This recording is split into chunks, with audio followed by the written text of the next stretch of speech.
बिस्मिल्लाहिर्रहमानिर्रहीम अस्सलाम वालेकुम वरहमतुल्लाहि वबरकातुहू। इस वक्त स्टडी कर रहे हैं फिजिक्स फर्स्ट ईयर। इसका चैप्टर 5 आ गया है, यानी कि यूनिट 5 आ चुका है।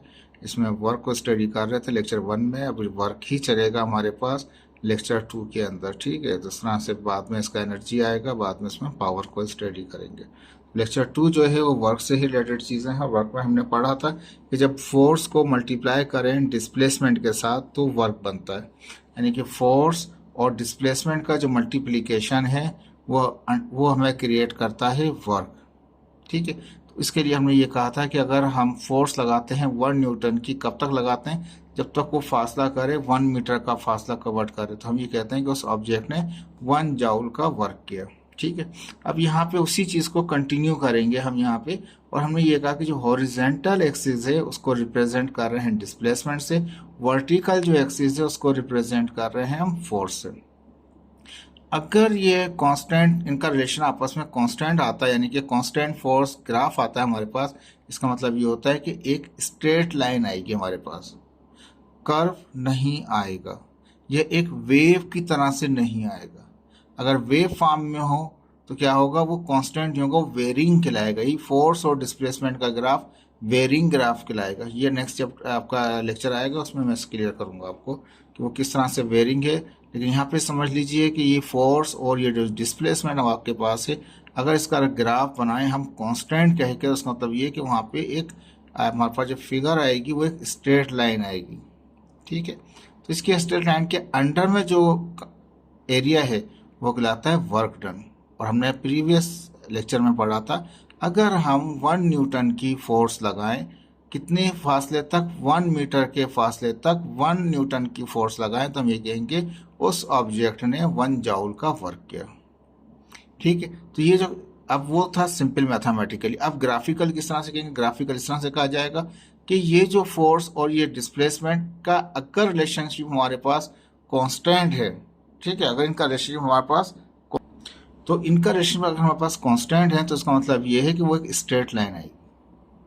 ठीक है, अगर इनका रिलेशनशिप ग्राफ के अंदर कांस्टेंट नहीं है तो वो ग्राफ हमारे पास कर्व टाइप का आएगा, वेव की सूरत का आएगा। तो वो लेक्चर अभी नहीं है हमारे पास, नेक्स्ट लेक्चर के अंदर हम उसको डिफाइन करेंगे, जिसमें हम कांस्टेंट की बजाय वेरिंग फोर्स को स्टडी करेंगे।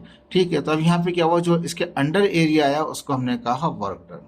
अब इसी को समझाने के लिए कुछ सवाल इस तरह से बनाए गए, पेपर में किसी भी तरीके से सवाल आ सकता है कि explain the work done, explain करें वर्क डन को bye constant force displacement graph. ये ग्राफ जो होता है ना, जिसमें स्ट्रेट लाइन बन रही होती है, इसे कहते हैं कांस्टेंट कहा जाता है। वहाँ पर इसमें स्ट्रेट लाइन आ रही है उसे कांस्टेंट कहा जाएगा। लेकिन रिलेशन किसका ही कांस्टेंट है? जिसमें फोर्स है एक टर्म और दूसरी टर्म हमारे पास क्या है? वो डिस्प्लेसमेंट है। ये ग्राफ कहलाएगा स्ट्रेट लाइन की वजह से हम कहेंगे कांस्टेंट, और कौन सी टर्म्स हो रही है? फोर्स और डिस्प्लेसमेंट है, इसलिए कहेंगे कांस्टेंट फोर्स डिस्प्लेसमेंट ग्राफ। तो वर्क डन बताइए कैसे होगा ये? ठीक है जी, ये बताएंगे आपको।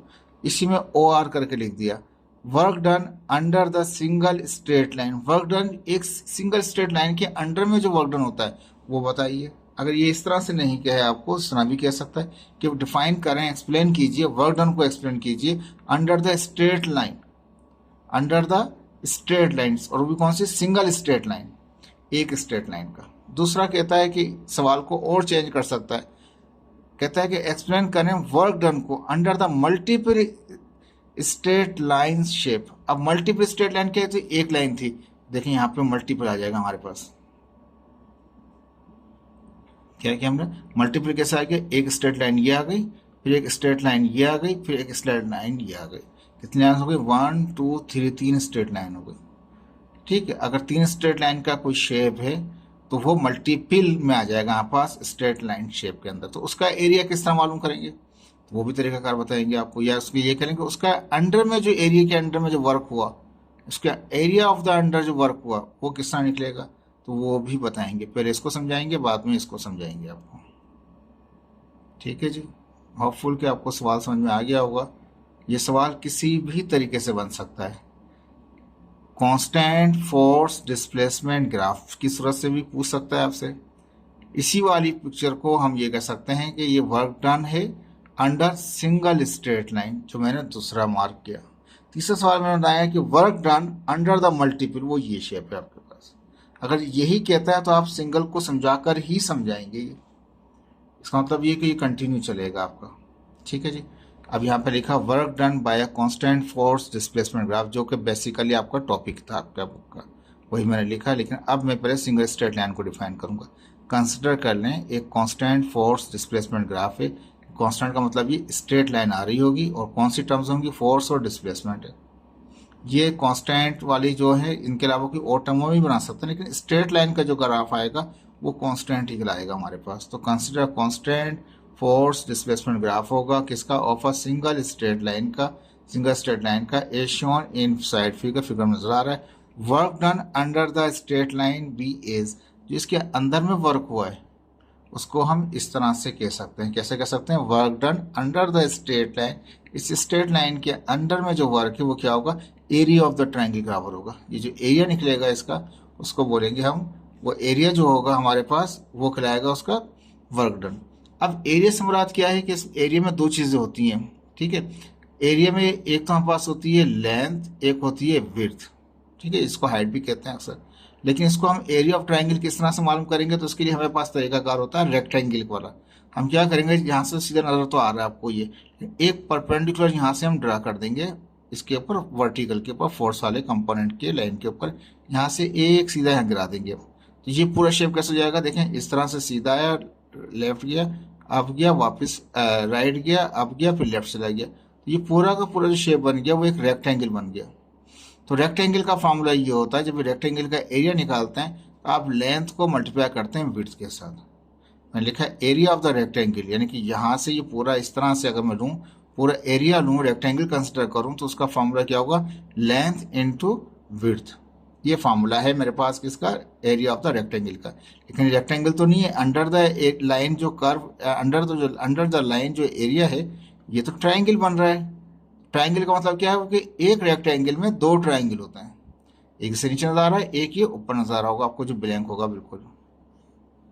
ठीक है, तो क्या होगा कि रेक्टेंगल वाले को आप एरिया को डिवाइड करें 2 से तो क्या आ जाएगा, ट्रायंगल निकल आएगा। ये मैट्रिक में पढ़ चुके थे आप। तो area of the triangle, triangle कैसे बनेगा, ये यहाँ से परपेंडिकुलर है, तो इस तरह से ये पूरा जो स्क्वायर तो नहीं बनेगा, ये रेक्टेंगल शेप हो जाएगा। इस रेक्टेंगल शेप में लेंथ और विड्थ मल्टीप्लाई करेंगे तो वो एरिया ऑफ द रेक्टेंगल आता है। लेकिन हमें तो चाहिए एरिया ऑफ द ट्रायंगल। तो इसका मतलब क्या है कि एरिया ऑफ द रेक्टेंगल को अगर डिवाइड कर दें, आधा कर दें, तो वो ट्रायंगल का एरिया आ जाएगा। तो एरिया ऑफ ट्रायंगल किससे निकलता है, एरिया ऑफ द रेक्टेंगल से निकलता है। ठीक है, तो वो बराबर होता है, एरिया ऑफ द रेक्टेंगल जो है हमारे पास बराबर होता है किसके, यानी कि सॉरी, वो बराबर होता है लेंथ इनटू विड्थ की होता है। लेकिन एरिया ऑफ ट्रायंगल किससे निकलता है, जो रेक्टेंगल एरिया होता है उसको डिवाइड बाय 2 कर दें, 1/2 कर दें। अच्छा, फोर्स क्या, डिस्प्लेसमेंट क्यों रखा मैंने, तो अब जाहिर बात है यहाँ से जो बेस है इसकी वो डिस्प्लेसमेंट को शो कर रही है, तो डिस्प्लेसमेंट यहाँ आ गया पास। इसकी जो हाइट थी यहाँ पास उसको हम किससे कंसिडर कर सकते हैं, वो फोर्स से, फोर्स इनटू डिस्प्लेसमेंट कर दिया, डिस्प्लेसमेंट टू फोर्स भी कर सकते हैं। डॉट स्केलर प्रोडक्ट है, इसमें कोई फर्क नहीं पड़ेगा आपको, क्रॉस में फर्क पड़ता है। ठीक है, तो ये बेस जो है डिस्प्लेसमेंट को जाहिर कर रही है, तो एक चीज डिस्प्लेसमेंट आ गई, एक वर्टिकल जो है वो फोर्स को जाहिर कर रहा है तो फोर्स आ गया, यानी कि लेंथ विड्थ आ गया पास। ठीक है, तो ये दोनों आ गए हमारे पास। हाफ इससे लगाया कि जब रेक्टेंगल को डिवाइड करेंगे हाफ से तो ट्रायंगल निकलेगा। ठीक है, तो ये फॉर्मूला ऐसे भी ले सकते हैं, मैंने यहाँ समझाने के लिए लिख दिया आपको। ठीक है, फोर्स क्या है, वो एफ है, डिस्प्लेसमेंट यहाँ से यहाँ तक का फासला कितना, वो एस है, यहाँ से यहाँ तक की जो फोर्स कितनी होगी वो एफ होगी हमारे पास। तो ये हो गया सिंगल एक ट्रायंगल का फॉर्मूला। ठीक है जी, एक सिंगल लाइन के नीचे जो एरिया बनेगा उसे ट्रायंगल बना लेंगे हम, और ट्रायंगल के लिए इसके लिए क्या करेंगे, इसको डॉटेड कंसिडर करके यहाँ ले जाएंगे तो वो एक रेक्टेंगल होगा पूरा। एक्चुअली इतना डिटेल बताने की जरूरत नहीं थी, इसलिए मैंने रेक्टेंगल का डिफाइन किया, समझाने के लिए बता रहा हूँ आपको।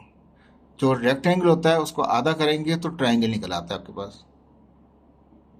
लेंथ और विड्थ इस्तेमाल होती है, लेंथ और विड्थ को मल्टीप्लाई बाय करें और साथ में डिवाइड बाय 2 कर दें तो वो रेक्टेंगल में से ट्रायंगल निकल आता है। ठीक है, तो यहाँ पे क्या हुआ, एरिया ऑफ द ट्रायंगल कितना निकलेगा, वो half of the length into width, हमारे पास एक लेंथ और एक विड्थ, यानी कि विड्थ जो थी हमारे पास डिस्प्लेसमेंट, लेंथ की डिस्प्लेसमेंट थी, और विड्थ जो हमारे पास थी वो फोर्स थी हमारे पास। ठीक है जी, लेंथ इंटू विड्थ कह लें, विड्थ इंटू लेंथ कह लें, तब भी बात एक ही रहेगी, कोई फर्क नहीं पड़ेगा। ठीक है जी, तो ये हाफ अपनी जगह पे, फोर्स की जगह एफ, डिस्प्लेसमेंट ऐसा, ये तो हो गया सिंगल लाइन का। अब मल्टीपल जो लाइंस हैं उसका शेप किस तरह से निकलेगा देख लीजिए। उसका शेप जैसे यहाँ दिखा रहा है फिगर ए के अंदर, सीधा गया, फिर यानी कि अब गया लीनियर की तरह से, बिल्कुल स्ट्रेट लाइन गई, स्ट्रेट लाइन यहाँ से यहाँ, कर्व नहीं कहेंगे इसको, ये एक लाइन कंसिडर करेंगे, इसको दूसरी लाइन कंसिडर करेंगे, इसको तीसरी लाइन कंसिडर करेंगे। ठीक है, तो ये हमने क्या किया, इस तरह से एक एरिया मिला हुआ था हमारे पास। अब ये एरिया का जो शेप है ना तो ये रेक्टेंगल की शेप का है ना ये शेप ट्रायंगल का शेप है। तो हम जो कोशिश ये करते हैं जो भी एरिया हमें मिला होता है उसको रेक्टेंगल और ट्रायंगल के जरिए सॉल्व करते हैं। जैसे अभी ऊपर दिखाया मैंने आपको, रेक्टेंगल से मैंने ट्रायंगल निकाल लिया था। अब यहाँ पे भी यही करेंगे। हम क्या करेंगे, जो पॉइंट मैंने इस वाले पॉइंट को 1 कह दिया और इस वाले पॉइंट को जो वर्टेक्स है, ये वर्टेक्स है जहाँ पे दो लाइनें मिल रही हैं, वर्टेक्स जो है इस वर्टेक्स को 2 कह दिया, इस वर्टेक्स को 1 कह दिया। अब वर्टेक्स 1 से मैंने परपेंडिकुलर दिया, बिल्कुल सीधा परपेंडिकुलर, बिल्कुलर सीधा आ गया। जब सीधा बिल्कुल आया तो इस तरफ का जो एरिया हुआ वो एरिया 1 कह दिया। इसी तरह से जो वर्टेक्स 2 था वहां से परपेंडिकुलर आ दिया, तो यहाँ पे जो एरिया 2 आ गया। शेप देखें ये ट्रायंगल हो गया, ये शेप देखें ये भी ट्रायंगल हो गया। ये शेप कैसा हो गया, ये पूरा पूरा शेप कौन सा हो गया, ये रेक्टेंगल का हो गया। ठीक है जी। अब इसको ट्रायंगल के फॉर्मूले से निकालेंगे, इसका वर्क डन, इसका वर्क डन निकालेंगे किसके से, ट्रायंगल के फॉर्मूले से, इसका रेक्टेंगल के फॉर्मूले से निकालेंगे। बहुत ही आसान सा टॉपिक है। Consider a constant force graph, constant force displacement graph है ऑफ मल्टीपल स्ट्रेट लाइन है, मल्टीपल है, एक स्ट्रेट लाइन, दूसरी स्ट्रेट लाइन, तीसरी स्ट्रेट लाइन है, as shown in figure A. Figure A में दिखा रहा है हमारे पास। Work done under the multiple straight line is not the shape of the triangle और द रेक्टेंगल। ये जो मल्टीपल लाइन का जो शेप, जो लाइन्स मिलकर जो शेप बना हुआ है, ये शेप ना तो ये ट्राइंगल का शेप है और ना ही ये रेक्टेंगल का शेप है। देख लिखा ना आप रेक्टेंगल, ना तो ये शेप रेक्टेंगल का है ना ही ये ट्राइंगल का है। तो क्या करना पड़ेगा, तो मैंने लिखा नाउ फिगर ए, जो ये फिगर ए थी, कैन बी रीशेपिंग, इसको रीशेप कर देंगे by drawing perpendicular from point A. Point A से परपेंडिकुलर दिया हमने S1 पे, दूसरा पॉइंट 2 से गिरा दिया परपेंडिकुलर टूवर्ड्स डिस्प्लेसमेंट। डिस्प्लेसमेंट की जो लाइन थी ये डिस्प्लेसमेंट लाइन है, ये फोर्स की लाइन है, तो यहाँ से परपेंडिकुलर हमने ड्रॉ कर दिया। ठीक है, as the triangle of area 1, एक ट्राइंगल बन गया एरिया 1 का, एरिया 1 कह रहे हैं इसको, एंड द एरिया 3, एक एरिया 3 बन गया दूसरा triangle, and rectangle as area 2, और रेक्टेंगल कौन सा है वो एरिया 2 में आ गया, as shown in side figure. अब कहते हैं कि total work done under the multiple straight line. ये मल्टीपल स्ट्रेट लाइन से जो एक एरिया बना हुआ था इसका टोटल वर्क डन कैसे निकलेगा, देखिए इस वर्क डन को प्लस करूं इस वर्क डन से और फिर प्लस कर लूं इस वर्क डन से, तो तीनों वर्क डनों को जमा करूंगा under the area of the line, जो एरिया आता है वो वर्क डन को शो कर रहा होता है। तो कहता है टोटल वर्क डन किस तरह से होगा, triangle area 1 plus rectangle area 2 and plus rectangle area 3। ठीक है, तो ट्राइंगल के लिए क्या होता है, हाफ लगाते हैं फार्मूला, फोर्स तो यहाँ पर इस्तेमाल हो रही है, फोर्स से यहाँ से अगर यहाँ से परपेंडिकुलर आऊंगा तो सीधे यहाँ जाएगा फोर्स पे, तो वो तो एफ ही रहेगा, लेकिन यहाँ से यहाँ तक का फासला कितना होगा वो S1 है, तो मैंने S1 लिख दिया। प्लस प्लस करूंगा दूसरा रेक्टेंगल, तो फोर्स क्या है, फोर्स का तो वही रहेगा, यहाँ से फोर्स बिल्कुल यहाँ से परपेंडिकुलर आऊंगा फोर्स के ऊपर तो वही फोर्स रहेगी, ये कॉन्स्टेंट ही रहेगा, यहाँ पे फोर्स कॉन्स्टेंट है। अब डिस्प्लेसमेंट कहाँ से यहाँ तक का जो फासला है, यहाँ से यहाँ तक का फासला है। ठीक है, मैंने लिखा है S1 से S2 तक का, S1 से S2 तक का फासला, plus area triangle area 3, triangle आ गया यहाँ पास, फोर्स इसकी भी कांस्टेंट था इसका एंड पॉइंट पे, इस पॉइंट पे वर्टेक्स पॉइंट पे, तो वो क्या होगा F ही रहेगा। ट्राइंगल है तो वो हाफ आ जाएगा, देखिए यहाँ पे हाफ इसलिए नहीं आया कि रेक्टेंगल के अंदर पूरा कंप्लीट होता है, ट्राइंगल आधा होता है उसका, ये अभी पीछे भी दिखाया मैंने आपको। तो ठीक है, तो ये ट्राइंगल है तो ये हाफ आएगा, ये ट्राइंगल है तो ये हाफ आएगा, ये बीच में हाफ इसलिए नहीं आया, ये रेक्टेंगल था, रेक्टेंगल कंप्लीट होता है और ट्राइंगल क्या होते हैं वो आधे होते हैं रेक्टेंगल के। तो ये तीसरा वाला कैसे होगा, S2 से S3 तक का, ये S2 है ये S3 तक का फासला। ठीक है, जिस तरह से भी आप इजी लगे इस तरह से भी आप लिख सकते हैं इसको, ये आसान सा था, सिंपल था, कोई मुश्किल नहीं था आपका। ठीक है जी, इसके बाद एक वर्क एग्जाम्पल है हमारे पास, कैलकुलेट कीजिए वर्क डन को from the following force displacement graph. ये एक फोर्स वर्टिकल को दिखा रहा है और डिस्प्लेसमेंट को ये हॉरिजॉन्टल दिखा रहा है। ठीक है, अब इसने वही दिखाया कि सिंगल लाइन थी एक, फिर दूसरी लाइन आई, फिर तीसरी लाइन आई, इसको यहाँ परपेंडिकुलर के एरिया 1 कह दिया, इसको पूरे पूरे एरिया 2 दिया, रेक्टेंगल शेप है पूरा पूरा, यहाँ पे एरिया 3 कर दिया हमारे पास। ठीक है, फोर्स कितना रहा कुछ भी नहीं लिखा हुआ, सिर्फ फिगर से निकाल रहे हैं आप। ठीक है, ठीक है जी, तो ये सारा डेटा आपका इसी से निकलेगा। एफ कितना आ रहा है फर्स्ट 4 न्यूटन आ रहा है, तो उसको F = 4 न्यूटन कर दिया। यहाँ से यहाँ तक का जो फासला है वो 4 मीटर है, फिर यहाँ से यहाँ तक का बिल्कुल यहाँ से यहाँ तक 4 मीटर है, यहाँ से यहाँ तक 12 मीटर है। जैसे जैसे आगे बढ़ते जाएंगे डिस्प्लेसमेंट बढ़ता जाएगा। फोर्स फिक्स है, एक रुका हुआ है, कांस्टेंट हुआ है फोर्स, इससे ऊपर नहीं बढ़ रहा हमारे पास, ठीक है। वो 4 न्यूटन दिखा रखा है इस लेवल पे, इस पॉइंट पे, इस पॉइंट पे, इसी ट्राइंगल के इस पॉइंट पे फोर्स 4 है। इस पूरे के लिए फोर्स कितनी है, 4 है। यहाँ से यहाँ तक का जो पॉइंट पे आ रही है फोर्स वो भी 4 है। तो एफ तो आपके लिए कांस्टेंट रहेगा, वो 4 न्यूटन ही हो गया मेरे पास, ठीक है। अब यहाँ से यहाँ तक फासला जो था वो 4 मीटर था। जब ऐसे 5 आया होगा, 6 आएगा, 10 आया होगा, फिर 12 आ गया, ऐसे बढ़ते बढ़ते 16 हो गया। तो इसका मतलब यहाँ से यहाँ तक जो है 4 है। तो मैंने लिखा बेस ऑफ एरिया 1। तो एरिया 1 की जो बेस है उसको मैंने कह दिया S1। ये कितना है, S1 कितना, 4 मीटर है। यहाँ से यहाँ तक का फासला कितना है, वो 4 मीटर है हमारे पास, ठीक है। फिर बेस ऑफ एरिया 2। एरिया 2 का बेस कौन सा है, यहाँ से यहाँ तक है। तो उसमें क्या होगा, वो 1 से लेके 2 तक है, S1 से लेके S2 तक कर ले। टोटल कितना है ये हमारे पास, ये 12 है। 12 में से 4 निकाल दूंगा तो ये बाकी बच जाएगा, ठीक है। यहाँ से यहाँ तक कितना है, 12 है। यहाँ से जीरो, यहाँ से वहाँ तक 12 है। 12 में से ये 4 निकाल दूंगा तो 8 बचेगा। तो मैं लिखा 12 minus 8, 12 minus 4 is equal to 8। तो ये कितना आ गया, ये 8 आ गया इसका बेस। इस तरह एरिया 3 का बेस है, वो क्या है, 2 से 3 तक, S2 से S3 तक का कर दिया। यहाँ से आता टोटल कितना था, वो 16 था।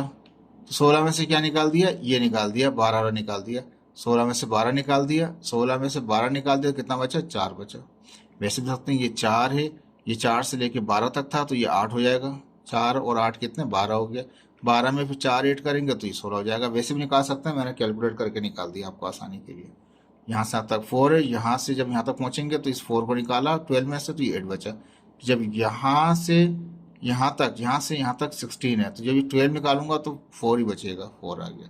टोटल बताइए एरिया 1, एरिया 2, एरिया 3 से टोटल वर्क डन कितना आएगा, ठीक है। तो टोटल वर्क डन WT का work done under area 1, area 1 का अंडर का जो एरिया है वो प्लस करेंगे एरिया 2 के वर्क डन अंडर एरिया 3 को। ये फार्मूला है हमारे पास। ये ट्राइंगल है तो ये हाफ आ जाएगा, ठीक है। दूसरा वाला कौन सा है, वो एरिया 2, वो रेक्टेंगल है। तो क्या होगा, वो फोर्स और डिस्प्लेसमेंट जो है इसकी, वो S12 हो गया। ये S1 तक था, ये 1 से 2 तक का था, तो S12 कह दिया, ऊपर निकाल रखा है वो 8 है। ये ट्राइंगल है तो ये हाफ हो जाएगा, ठीक है। रेक्टेंगल में क्या रहेगा, फुल रहेगा, हाफ नहीं आएगा। ये भी रेक्टेंगल है, ये भी रेक्टेंगल है, तो रेक्टेंगल में हाफ हाफ इस्तेमाल करेंगे हम। फोर्स तीनों में सेम रहेगा। फोर्स इंटू डिस्प्लेसमेंट है, डिस्प्लेसमेंट इसकी S1 थी, इसकी S1 से S2 तक की थी, वो 8 थी, और 2 से 3 तक की थी, वो 4 थी, ठीक है। हाफ अपनी जगह पे फोर्स कितनी है, वो फोर्स हमारे पास 4 है, और S1 कितना हमारे पास 4 आया हुआ है, प्लस अपनी जगह पे F कितना है, 4 है, 4 लिख दिया। 1 से 2 तक वो कितना निकाला था हमने, 8, तो 8 लिख दिया हमने, प्लस आ गया। ये हाफ अपनी जगह, F कितना है, 4 है, 4 लिख दिया। 2 से 3 तक कितना है, 2 से 3 तक का कितना था, वो 4 मीटर निकाल रखा था हमने, ठीक है। तो अब यहाँ कुछ भी नहीं किया हमने, इस 2 से इस 4 को काट दिया, तो कितना बचेगा, 2 1 2 2 2 बचेगा। ये 4 अपनी जगह पे, डॉट था क्रॉस में दिखा दिया, कोई फर्क नहीं पड़ा। प्लस से डॉट था, इसको क्रॉस में दिखा दिया, कोई फर्क नहीं पड़ा। पॉइंट नहीं है, ये क्रॉस ही के लिए इस्तेमाल कर, यानी कि मल्टीप्लाई के लिए इस्तेमाल कर रहा था डॉट को, एज ए मल्टीप्लाई। तो क्रॉस, वो क्रॉस प्रोडक्ट नहीं कर दिया, मैंने मल्टीप्लीकेशन शो कर दिया, कहीं बच्चे इसको पॉइंट समझें। तो ये मल्टीप्लीकेशन का डॉट है, ठीक है। तो 4 2 जो आंसर आया इसका, कैंसिल को 2 आया, तो 4 अपनी जगह पे, ये 4 और 8 अपनी जगह पे रहेंगे। ये 2 आंसर, 2 2 4 2 बचेगा, ये 4 है, ठीक है। 4 2 8 हो गया, ये 32 हो गया, ये 8 हो गया, जमा किया 48 आ गया। देखिए ये मुश्किल नहीं था, ये आसान सा था, लेकिन याद रखिए ऐसे सवाल जब भी आपको मिलेंगे पेपर में, सवाल आ सकता है आपका ड्राइव के साथ होता है कि ड्राइव कीजिए सिंगल लाइन और प्लस मल्टी लाइन को, शेप को आप डिफाइन करके ड्राइव करके और ये प्रॉब्लम सॉल्व कर दें। याद रखिए डिस्टेंस फोर्स में तीनों में सेम ही रही, लेकिन डिस्प्लेसमेंट का फर्क था, 4 मीटर का था। यहाँ से यहाँ तक टोटल 12 था, तो 4 निकला तो 8 बचा। यहाँ से यहाँ तक 16 था, 16 में से 12 निकला, 4 बचा। ये निकाल के मैंने यहाँ पे दिखा दिए। देखें, होपफुल आपको समझ में आया होगा। काइंडली शेयर कीजिए, लाइक भी कीजिए इसको, ताकि अंदाज़ा हो कि आप लोगों को समझ में आ रहा है। ओके जी, अल्लाह हाफिज़।